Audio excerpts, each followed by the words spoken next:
विरोधात ज्यावेळेला मोर्चा काढला होता त्यावेळेला आम्ही मुंबई पोलीस कमिशनरांचा आम्ही राजीनामा मागितला होता त्यावेळेला अरूप पटनाईकांचा, आणि त्याच्यानंतर त्यांना पदावरनं बाजूला करण्यात आलं होतं काँग्रेसच्या काळात.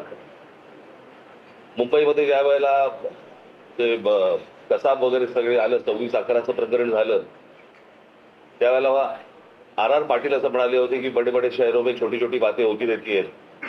या एका वाक्यावरनं त्यांना गृहमंत्री पदावरनं काढून टाकण्यात आलं होतं.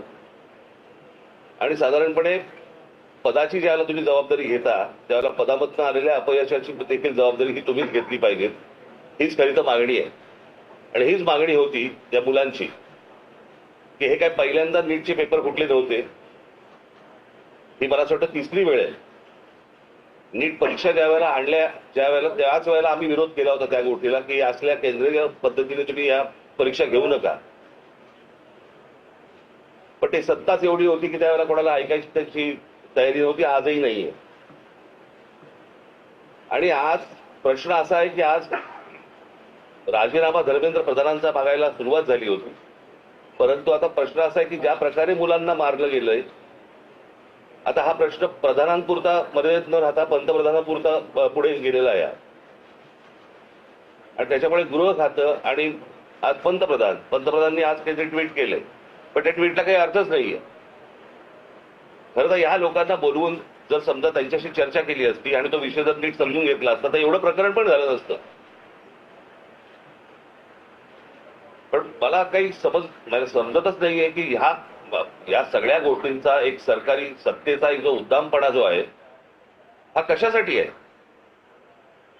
म्हणजे हीच गोष्ट आपण, मला असं वाटतं की त्या शिखांचं ज्यावेळेला शेतकऱ्यांचं आंदोलन झालं त्यावेळेला देखील कोणाला ते भेटायला तयार नव्हते, ते पण तसंच त्यांनी मोडायचा प्रयत्न केला. मणिपूरच्या वेळेला पण देखील तेच प्रकरण झालं.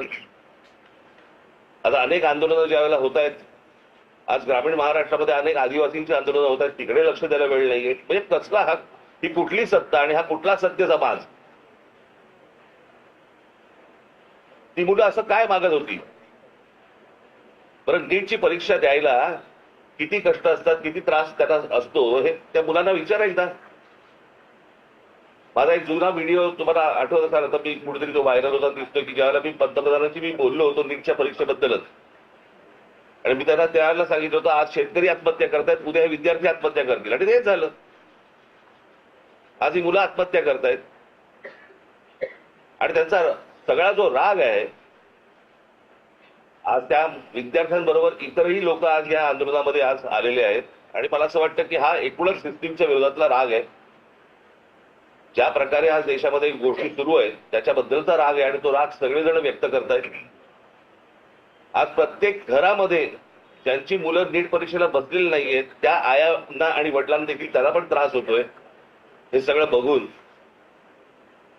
आणि आज जी मुलं आज इकडे मोठ्या ज्या अपेक्षेने आज आली, मला असं वाटतं त्याचं पुढे काय करायचं, त्याला कशी वाट करून द्यायची याचाच आम्ही विचार करत होतो. मला असं वाटतं उद्धव आपल्याशी बोलतील, हे छान होतं कार्यक्रम जाहीर.